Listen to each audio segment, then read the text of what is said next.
अच्छा, class 10th है, chapter 1 है केमिकल रिएक्शंस एंड इक्वेशन। ठीक है, तो शुरू में क्या होता है, जैसे हम 9 से 10th में आते हैं ना, तो जैसे 9th में भी केमिस्ट्री होती थी, फिर बायो होती थी, फिर फिज़िक्स होती थी, है ना। फिर जब आप 11th में जाओगे तो फिर ये सारे टॉपिक एक नई बुक में बन जाएंगे, है ना। हर एक टॉपिक मतलब हर एक वो साइंस 3 टॉपिक्स में बढ़ जाएगा। ठीक है, ये केमिस्ट्री फिज़िक्स बायो अलग अलग हो जाएंगे। तो अभी तो फ़िलहाल सब कुछ एक ही में है, और जैसे 9th में होता आया था वैसे ही 10th में भी है, और अच्छा है, मतलब ठीक है, मज़ा आएगा साइंस पढ़ने में तुम्हें। अगर तुम पहली बार शुरू कर रहे हो भी तो शुरू शुरू में इंटरेस्ट जागेगा। ठीक है, अगर तुम्हें ऐसा लगता है कि केमिस्ट्री अच्छी नहीं लगती तो फिज़िक्स से शुरू करो। वैसे फ़िज़िक्स तो बहुत कम बच्चों को अच्छी लगती है ना।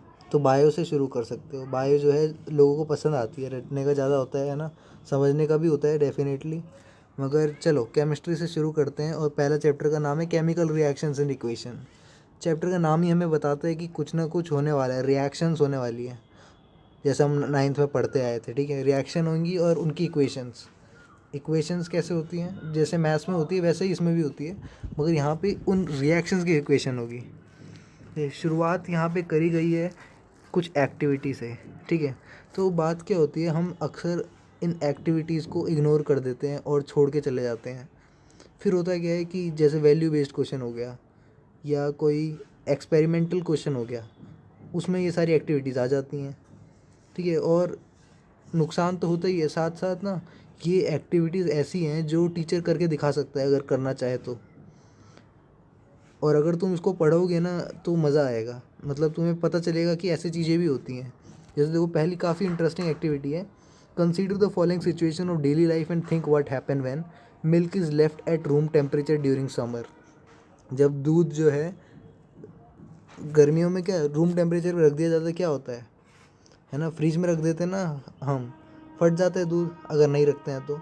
N iron pan is left expose to humid atmosphere. क्या होता है, जब कोई आयरन की चीज़ ह्यूमिड एटमॉस्फेयर पे रहती है, तो ह्यूमिड मतलब नमी, जहाँ पे जैसे हम कहते नहीं है कि अगर लोहे के रॉड को, सरिये को अगर हम ऐसे पानी के आसपास रख देंगे तो क्या होगा, जंग लग जाएगा। तो वही काम हो जाएगा, इसका भी जंग लग जाएगा। ग्रेप गेट फर्मेंटेड, ग्रेप्स जो है फर्मेंटेड हो जाते हैं, जैसे ग्रेप्स सड़ जाते हैं ना, वैसा ही कुछ। तो उसका भी अलग कॉन्सेप्ट है। ठीक है, वो अभी बाद में बताएंगे, 11वीं में भी आता है ग्रेप्स के बारे में, तो बहुत अच्छी बात है ना। फूड इज़ कुक्ड, खाना जब बनता है, ठीक है, कच्चा होता है, जो वेजिटेबल्स वगैरह होती हैं सब कच्चे होते हैं, मगर जब पक जाता है तो एक अलग ही स्वाद आता है, जब सब कुछ मिल जाता है ना। तेल भी उसमें, इस मसाले भी, सब कुछ है ना। तो food get digested in our body, कितनी अच्छी बात है। मतलब केमिकल रिएक्शन जो है चारों दिशाओं में है। जैसे हम मैथ्स को बोलते हैं कि भाई मैथ्स कहाँ होती, कहाँ यूज़ है ना, तो हमें ढूंढना पड़ता है। मगर ये जो साइंस है वो तो दिख जाएगा कि कहाँ हो रही है यूज़। ठीक है, तो अभी आपने देखा कि सारी चीज़ें, जैसे वी रेस्पिरेट, हम सांस लेते हैं तब भी केमिकल रिएक्शन, हम खाना खाते हैं तब भी केमिकल रिएक्शन, हर चीज़ में केमिकल रिएक्शन। तो ये सारी सिचुएशन में क्या हुआ, the nature and the identity of the initial substance have somewhat change. तो यहाँ पे कुछ ना कुछ चेंज हुआ, आइडेंटिटी चेंज हुई, है ना। जब खाना डाइजेस्ट हुआ तो फिर वो ग्लूकोज में स्टोर हो गया, ऐसा कुछ। We have already learned about physical and chemical changes of matter in our previous classes. ये हमें पता है कि फिजिकल चेंज क्या होते हैं, केमिकल क्या होते हैं। Where a chemical change occur we can say the chemical reaction has taken place. और जब भी केमिकल चेंज होता है कोई केमिकल रिएक्शन हो जाती है ना। फिजिकल को तो चलो हटा सकते हैं, रिमूव कर सकते हैं। You may perhaps be wondering as to what is actually meant by chemical reaction। तो आप सोच रहे होगे क्या होती है केमिकल रिएक्शन। तो how do we come to know that chemical reaction has taken place। चलो पता लगाते हैं कि कब कहेंगे कि केमिकल रिएक्शन हुई है। ठीक है, एक्टिविटी है, इस एक्टिविटी को टीचर की नज़रों के सामने करना चाहिए। वैसे तो क्या है कि दिवाली में हम सब करते हैं। ठीक है, इतनी बड़ी एक्टिविटी है ये। Clean a magnesium ribbon about 3-4 centimetre long bye rubbing it with a sand paper. देखो बहुत अच्छी बात है और बहुत गहरी बात है, सैंड पेपर से रब करना, है ना, डिटेल में जाएंगे। Hold it with the pair of tongs burn it using a spirit lamp or burn and collect the ash so formed in a watch glass as shown in figure 1.1. Burn the magnesium ribbon keeping it away as far as possible to your eyes what you observe. होता क्या है कि ये हमारे teacher ने करके दिखाई थी हमें, ठीक है, तो हमें तो याद है. अगर तुम्हारे टीचर ना करके दिखाएं तो ऐसा मत सोचना कि तुमने कभी करा नहीं है, ये हम सब ने करा है. तो पहले तो बता देता हूँ हो क्या रहा है इसमें.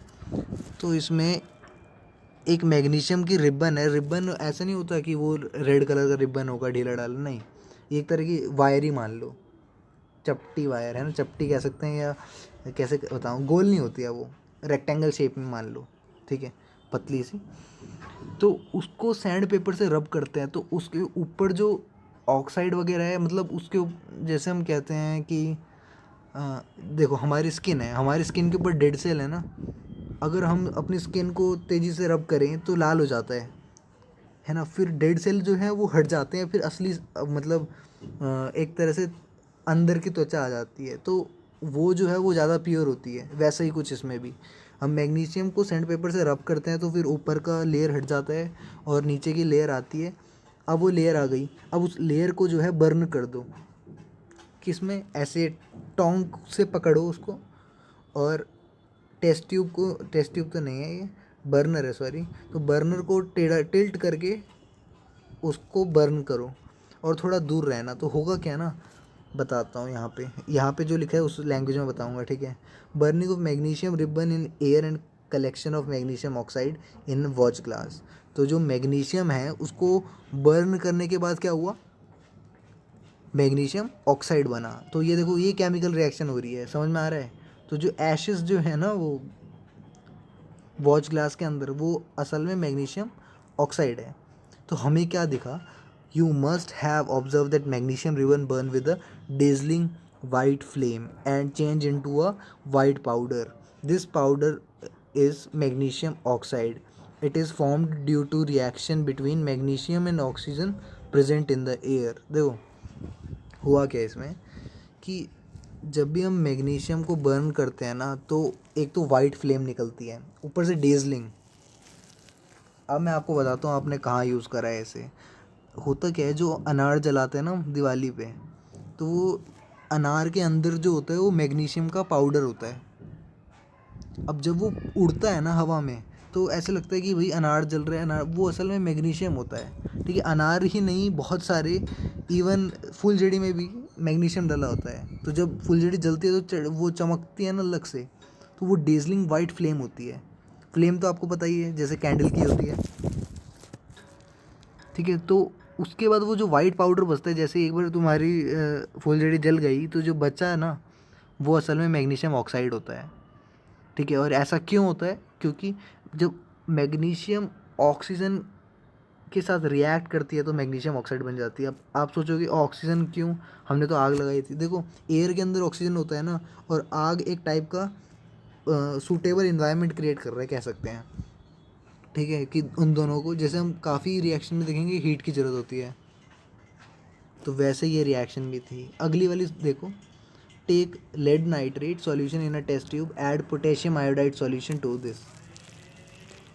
व्हाट डू यू ऑब्जर्व, क्या ऑब्जर्व करते हो, ठीक है. आपने क्या करा, लेड नाइट्रेट सॉल्यूशन लिया एक टेस्ट ट्यूब में और उसके अंदर पोटेशियम आयोडाइड डाल दिया, क्या दिखता है, ठीक है. ये केमिस्ट्री लैब में करके देखना. लेड नाइट्रेट होता है PbNO3 और पोटेशियम आयोडाइड होता है Ki, ठीक है. तो पी बी आई बन जाएगा और मतलब पोटेशियम का NaNO3 हो जाएगा, तो कलर चेंज हो जाएगा, देखना एक बार, ठीक है. वहाँ पे ही ज़्यादा समझ में आएगा. एक्टिविटी 3 कह रही है take few zinc granules in a conical flask और टेस्ट ट्यूब, ठीक है. ऐड डाइल्यूट हाइड्रोक्लोरिक एसिड और सल्फ्यूरिक एसिड, और एसिड को बड़े ध्यान से संभालना. क्या देखते हो आप, देखो आपने जिंक की ग्रैन्यूल्स मतलब बड़ा भारी सा नाम लग रहा है, मगर आपने देखा होगा. अगर नहीं देखा है तो जैसे हम कारपेंटर की दुकान में देखते हैं ना कि जब वो लकड़ी को घिसते हैं उसके बाद एक वो गोला सा नहीं बन जाता जिसको फेंक देते हैं, कैसे बताऊँ, जब घिस घिस के लकड़ी को एक गोल सा जो नीचे गिरा, मतलब ऊपर का जो हम शेप देने के लिए जब उसको घिसते हैं ना अच्छे से, तो कुछ चीज़ों को फेंक देते हैं, लकड़ी में से कट के निकलती हैं वो अलग से, वैसे ही होता है ग्रैन्यूल्स, ठीक है। जिंक के भी वही होते हैं, देख लो आराम से मिल जाएंगे। तो होता क्या है, जब इसके अंदर हम एसिड डालते हैं ना, जिंक के साथ हम एसिड को रिएक्ट करवाते हैं, तो from the above 3 activities we can see that the following observation help us to determine whether chemical reaction is taken place. तो उसमें होता क्या है कि जिंक के ग्रैन्यूल जब हाइड्रोक्लोरिक एसिड या सल्फ्यूरिक एसिड के साथ रिएक्ट करेंगे तो हाइड्रोजन गैस बाहर निकलेगी, ठीक है, रिएक्ट हो जाएगा वो। कहने का मतलब है केमिकल रिएक्शन होगी, ठीक है। अब हाइड्रोजन गैस कैसी दिखती है, वही कलरलेस दिखती है, ठीक है। और दिखती कहाँ है, महसूस होगी यहाँ पे तो फ़िलहाल। बस कहने का मतलब है कि एक रिएक्शन हो गई है, ठीक है, जिंक की और एसिड की।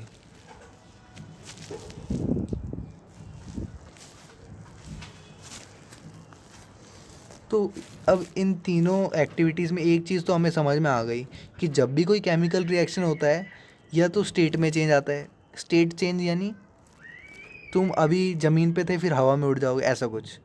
तो हुआ क्या, अभी हमारे पास HCl एसिड था ना, या सल्फ्यूरिक एसिड या हाइड्रोक्लोरिक, कुछ भी बोलो। अब जब जिंक में मिलाया गया तो वो गैस बन गया।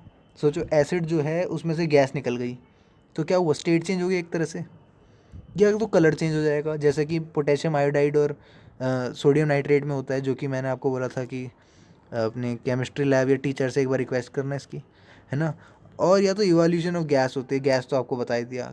अच्छा, चेंज इन स्टेट ऐसे भी कह सकते हैं कि वो जो पाउडर फॉर्म में हुआ था ना, रिबन मैग्नीशियम से मैग्नीशियम ऑक्साइड हो गया था, है ना।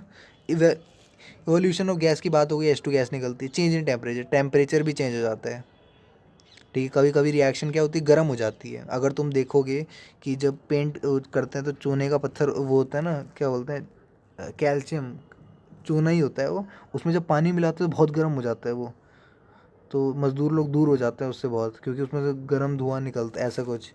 ठीक, कोई बात नहीं, अगर नहीं सुना है तो बस ये याद रख लो कि कुछ ना कुछ केमिकल रिएक्शन जब भी होता है तो कोई ना कोई चेंज देखने में मिलता है, स्टेट, कलर, गैस या टेम्परेचर में। तो as we observe the changes around us we can see that there is a large variety of chemical reaction taking place.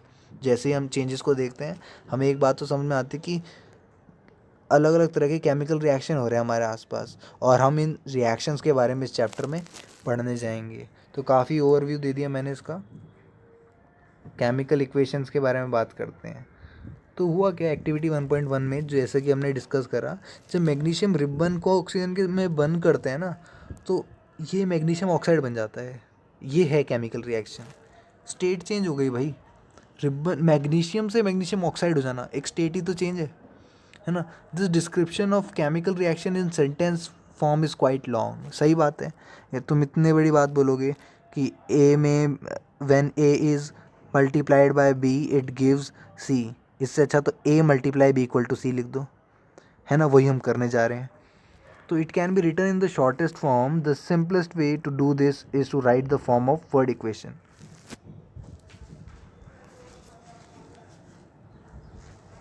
तो वर्ड इक्वेशन कैसे लिखेंगे, देखो कुछ नहीं करना है, मैग्नीशियम प्लस ऑक्सीजन गिव्स, ये जो है इम्प्लाइज वाला साइन है, ठीक है। ये इक्वल टू मत लगाना, इम्प्लाइज यानी एक तरह से ये दोनों मिलके ये बन गए, ऐसा कह सकते हैं, है ना। तो मैग्नीशियम प्लस ऑक्सीजन जो है मैग्नीशियम ऑक्साइड बन जाते हैं, तो रिएक्टेंट्स कहते हैं इन्हें। जैसे शुरू में जो चीज़ें हमारे पास होती है ना, ऐसे कह सकते हैं, जो लेफ्ट हैंड साइड में होता है वो हमेशा रिएक्टेंट होगा, राइट हैंड साइड में प्रोडक्ट होगा, ठीक है। फिर एरो जाएगा उसकी तरफ, यानी इन दोनों चीज़ों को मिला के मैग्नीशियम ऑक्साइड बन गया।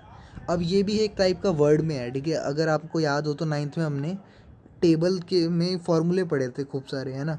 मैग्नीशियम को Mg बोलते हैं, ऑक्सीजन को O2 बोलते हैं, है ना। वो सब भी यूज़ कर सकते हैं हम, अभी हम आगे करेंगे। तो फिलहाल आगे देखते हैं। The substance that undergo chemical changes in the reaction magnesium and oxygen are the reactants. सही बात, ठीक है। The new substance is magnesium oxide form during the reaction as product. तो वही बोला जो मैंने भी, इन्होंने इसको लिख के बता दी दोबारा से। The word equation shows changes of reactant to product through an arrow place between them, ठीक है। एरो लगाया जाता है और अच्छा सब कुछ ये मैंने बता ही दिया है आपको। The reactant are written on the left hand side with a plus sign, ठीक है। जितने भी हैं मतलब ऐड करते हैं सब सारे रिएक्टेंट्स को, और प्रोडक्ट जो है वो भी प्लस साइन से लगाए जाते हैं। मान लो कुछ और, अभी तो फ़िलहाल यहाँ पे कोई आएगा नहीं प्लस साइन, मगर आगे केसेस में आपको समझ में आएगा क्या कहना चाह रहे हैं। The arrow head point toward the product and shows the direction of the reaction. तो रिएक्शन की डायरेक्शन बताते हैं कि किस दिशा में रिएक्शन जा रहा है। मैग्नीशियम प्लस ऑक्सीजन से कहाँ जा रहा है, मैग्नीशियम ऑक्साइड में जा रहा है। अच्छा केमिकल इक्वेशन कैसे लिखते हैं, तो देखो यही है दूसरा तरीका कि Mg plus O2 gives MgO। क्यों भाई, टू कहाँ चला गया, देखो बहुत कुछ है, अभी बहुत कुछ समझने में है, ठीक है। मैं धीरे धीरे बताऊंगा सब कुछ, मगर पहले आप अगर आप अभी से तंग हैं कि टू कहाँ चला गया, तो याद करो कि मैग्नीशियम की वैलेंसी कितनी होती है।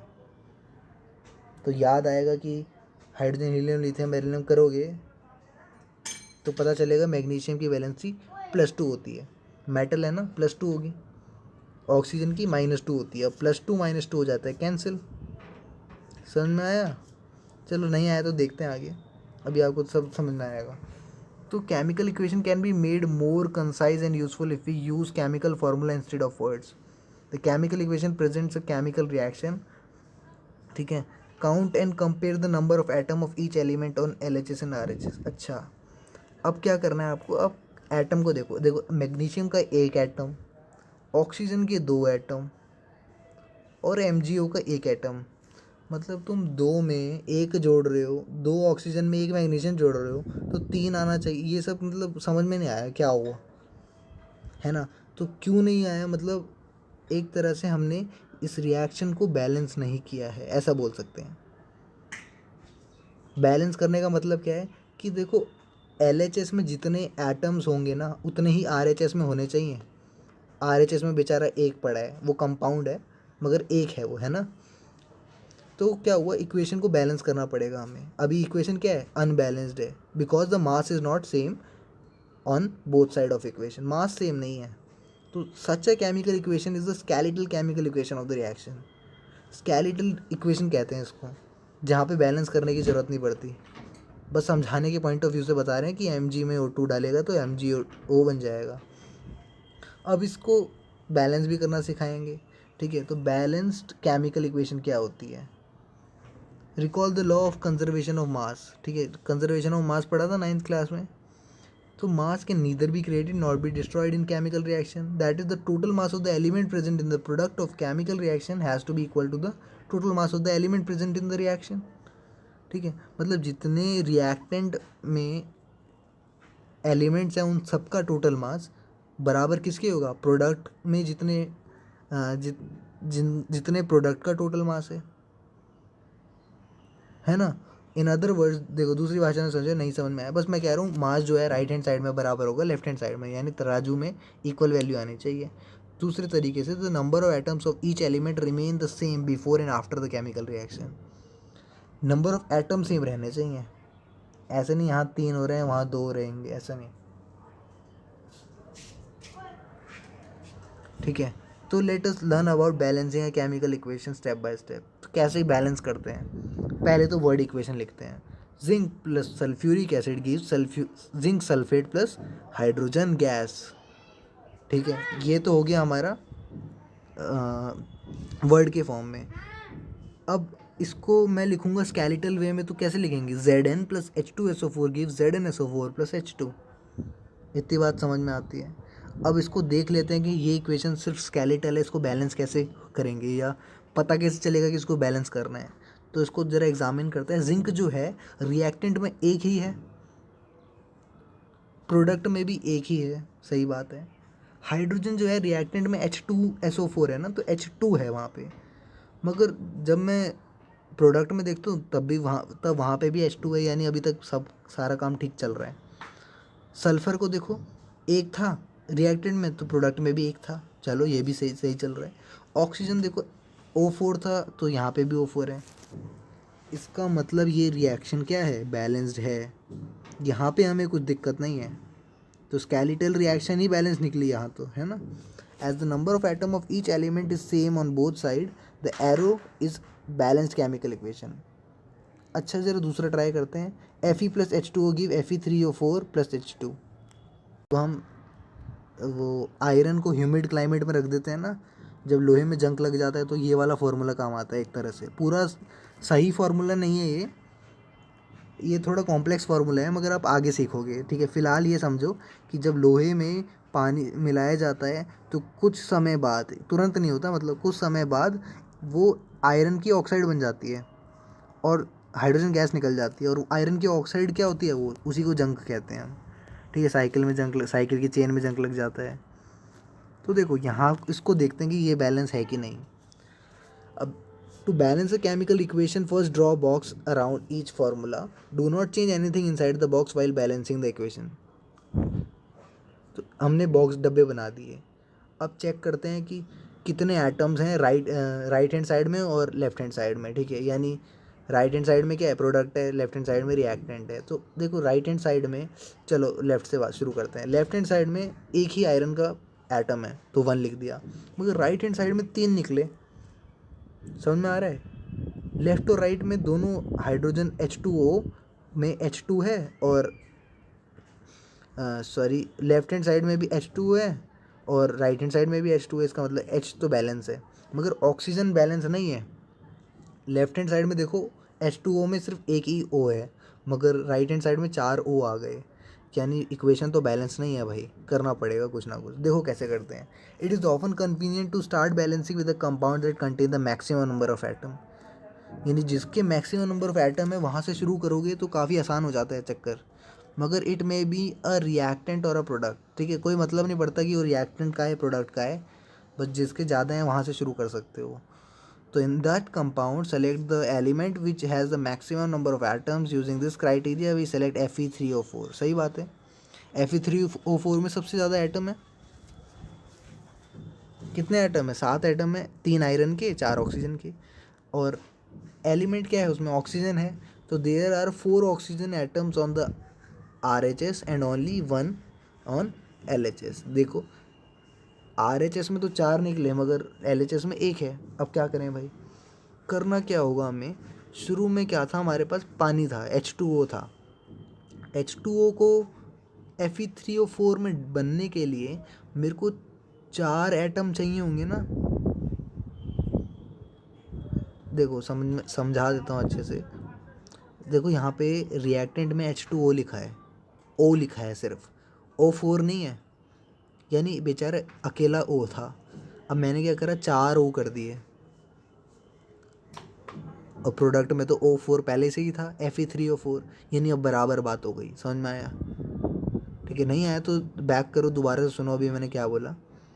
ठीक है, काफ़ी सिंपल बात है कि to equalize the number of atom it must be remember that we can not alter the formula of the compound और element involve in the reaction. अब रिएक्शन के फॉर्मूले को अल्टर नहीं कर सकते। ऐसे नहीं कि O के नीचे छोटा सा 4 लिख दो, ऐसा नहीं कर सकते, बाहर लगा सकते हो 4।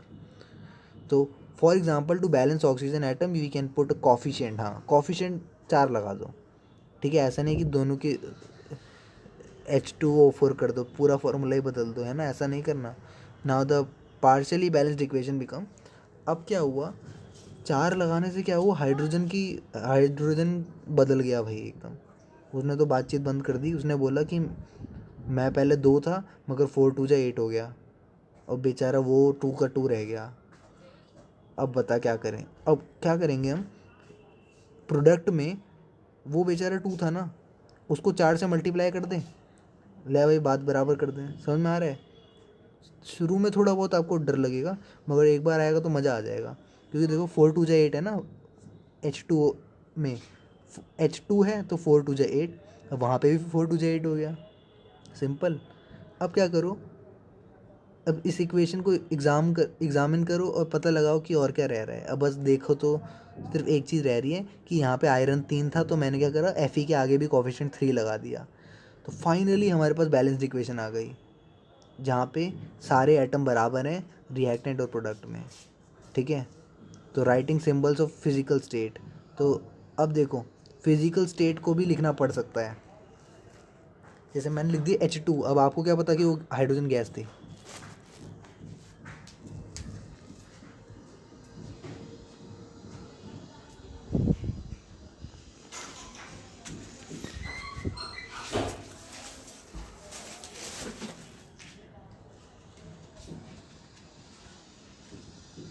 तो वो हाइड्रोजन गैस थी ना, इसलिए उसको G लगा दिया और Fe के सामने S लगा दिया, क्योंकि Fe क्या है, सॉलिड है। आयरन, आयरन जो होता है सॉलिड होता है।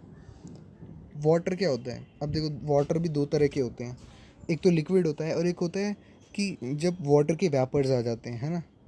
अब मैं बोलता हूँ ह्यूमिड क्लाइमेट है ना, मतलब वातावरण में नमी है, तो फिर इसका मतलब क्या है कि हमें आसमान में पानी, मतलब अगर हम आसपास देखेंगे तो पानी दिखेगा नहीं, वो ऐसी एयर होगी जिसमें वाटर होगा, यानी एक तरह से वो वेपर्स होंगे, है ना। तो जब iron, solid iron water vapour के साथ रिएक्ट करता है तो Fe3O4 बना देता है जंक, वो भी एक सॉलिड होता है और हाइड्रोजन गैस बाहर निकलती है।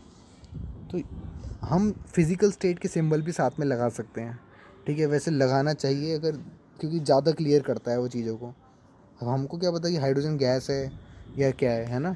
तो देखो G मतलब गैस होता है, L मतलब लिक्विड होता है, AQ मतलब होता है एक्वा, ठीक है, एक्वा या एक्वस कह सकते हैं। The word aqueous is written if the reactant और product is present as a solution in water. जैसे मैं बोलूँगा सॉल्ट है वो एक्वस फॉर्म में है, यानी पानी में मिला रखे हैं नमक को, ठीक है।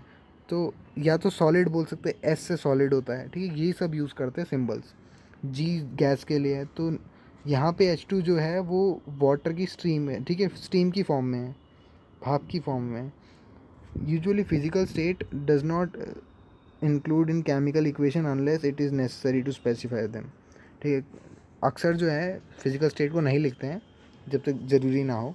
Sometime the reaction condition such as temperature, pressure, catalyst भी लिखे जाते हैं। अच्छा, बहुत अच्छी बात बोली है, आगे भी काम आएगा ये। कभी कभार क्या होता है, लिखना पड़ता है कि भाई कितना प्रेशर लगा के आपने ये रिएक्शन करी है, ठीक, कितने प्रेशर में, एटमॉस्फेरिक प्रेशर में, या टेम्परेचर कितना लगाया है, ठीक है। या कैटलिस्ट क्या होता है, कैटलिस्ट मतलब क्या होता है, जो रिएक्शन को फास्ट कर रहा है, स्लो कर रहा है, ठीक है। जैसे जब हम वो बनाते हैं, कैसे बताएं, कोई चीज़ फास्ट हो जाती है जब,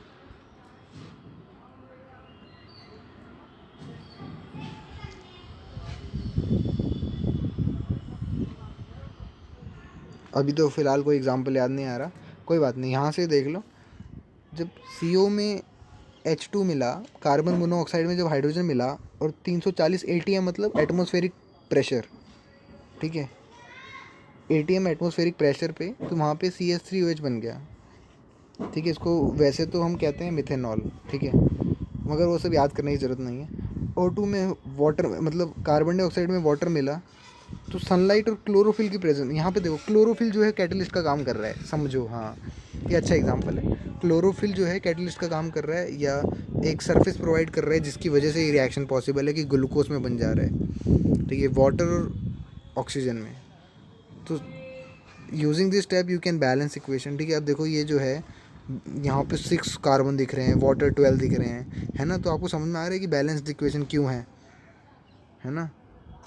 तो अभी कुछ क्वेश्चन आ जाते हैं, ये आपका होमवर्क है और इन क्वेश्चनों को आपको ट्राई करना है। वैसे मैं सोच रहा हूँ, मैं क्या करूँगा, जितने भी क्वेश्चन आएंगे ना ऐसे बीच में इन टेक्स्ट वाले, उन सबको और एक्सरसाइज के क्वेश्चन को सब कुछ एक साथ करेंगे, ठीक है। इससे क्या होगा, रिवीजन बढ़िया से हो जाएगी। अभी टाइप्स ऑफ केमिकल रिएक्शन पे हम बाद में आएंगे, मगर मैं चाहता हूँ कि तुम बैलेंस्ड इक्वेशन बनाना सीख जाओ, इसलिए इन क्वेश्चनों को करना ज़रूरी है, ठीक है। फिर एक बार में इन सारे क्वेश्चन को एक साथ ले लेंगे, ठीक है। Type of chemical reaction next class में करते हैं, चलो फिर, ठीक है। और इस सबको रिवाइज़ कर लेना एक बार दोबारा से पढ़ के, जो ना है पूछ लेना। बाय।